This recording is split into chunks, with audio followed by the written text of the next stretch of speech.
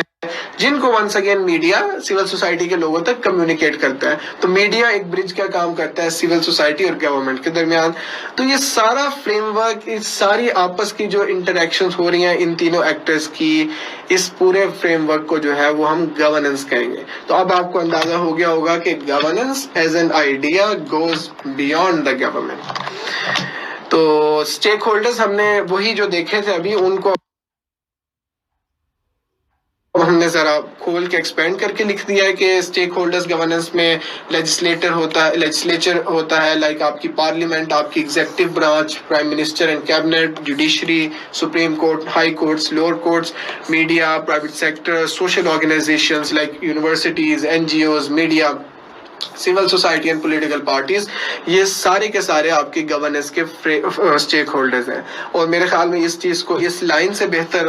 کوئی چیز سم اپ نہیں کرتی اس آئیڈیا کو، کہ گورننس ایک اتنا امپورٹنٹ جو ہے وہ ایک آئیڈیا ہے، اتنا امپورٹنٹ کام ہے کہ it is too important to be just left to the government. Government کے علاوہ بھی ہمیں ان سارے اسٹیک ہولڈرز کی جو ہے وہ ضرورت پڑے گی اگر تو ہم نے معاشرے میں اچھے طریقے سے گورننس کرنی ہے۔ اور یہیں پہ میں اپنا اس لیکچر کا اختتام کروں گا، اور نیکسٹ لیکچر اسی بات سے سٹارٹ کروں گا کہ اچھی گورننس،